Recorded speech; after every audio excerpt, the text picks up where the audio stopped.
आपने एक नदी के कई नाम सुने हैं क्या? नहीं, बिल्कुल भी नहीं। लेकिन इस नदी के को कई नामों से जाना जाता है। अलग अलग क्षेत्रों में इसका नामकरण रीजन वाइज अलग अलग होता है।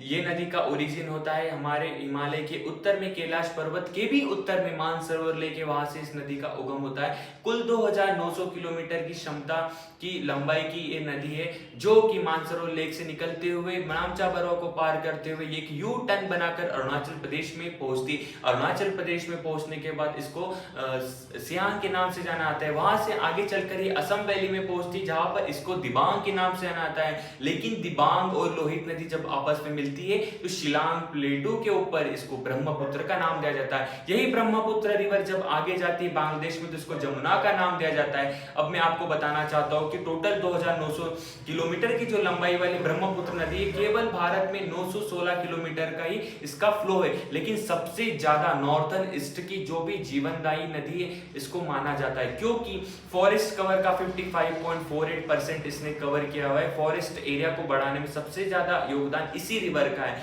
उसके बाद में हाइड्रो इलेक्ट्रिक पोटेंशियल की सबसे ज्यादा जो कैपेसिटी है तो ब्रह्मपुत्र रिवर की ऑल इंडिया के अंदर, इसके अंदर 66,065 मेगावाट की हाइड्रो इलेक्ट्रिक कैपेसिटी की इसमें क्षमता ली हुई नदी का प्रवाह वर्षों से चला आ रहा है। दूसरी ओर इस नदी के ऊपर एक रिवर आइलैंड है, जो कि क्या करता है, डिब्रूगढ़ और लखीमपुर डिस्ट्रिक्ट में एक ब्रह्मपुत्र नदी द्वारा एक चैनल को डिवाइड किया गया है, और इन दोनों डिस्ट्रिक्ट के बीच में खूबसूरत वर्ल्ड का लार्जेस्ट आइलैंड है, उसका नाम है मजुली द्वीप रिवर आइलैंड।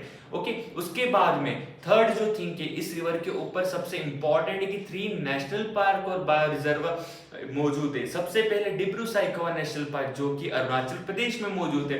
दूसरा जो नेशनल पार्क है वो है काजीरंगा नेशनल पार्क जो कि असम में मौजूद है, वो भी एक सींग वाले गैंडे के लिए फेमस है। और थर्ड हमारा जो नेशनल पार्क है ओरांग नेशनल पार्क, जिसका नया नाम राजीव गांधी नेशनल पार्क भी रखा गया है। तो ये थी हमारी ब्रह्मपुत्र नदी के बारे में जानकारी, जो कि कई वर्षों से पूरे उत्तर मतलब नॉर्थ ईस्ट जो भारत है उसकी क्या बनी हुई, उसकी जीवन रेखा बनी, उसके लिए भगवान का काम कर रही है। और इरिगेशन सेक्टर में भी उसने काफी योगदान दिया है। वहां की जो खेती होगी, हाइड्रो इलेक्ट्रिक कैपेसिटी होगी, फॉरेस्ट एरिया होगा, और हर चीज में उसने अपना योगदान दिया। वहां की इकोनॉमिक डेवलपमेंट में भी उसका योगदान दिया है। और सबसे इंपॉर्टेंट है इकोनॉमिक डेवलपमेंट के ऊपर कि 1671 में अहोम डायनासिटी और मुगल एम्पायर के बीच में एक बहुत ही अच्छा बैटल हुआ था, जिसको बोलते साराघाई घाट की जो लड़ाई हुई थी वो 1671 में हुई थी। और इंडियन गवर्नमेंट ने उसी के ऊपर 1972 में एक ब्रिज बना दिया, इसको साराघाई घाट ब्रिज के नाम से जाना जाता है। तो आपको कैसी लगी ये इंफॉर्मेशन? ऑल जो फैक्ट है वो एग्जाम के एस्पेक्ट से भी इंपॉर्टेंट है और आपके नॉलेज के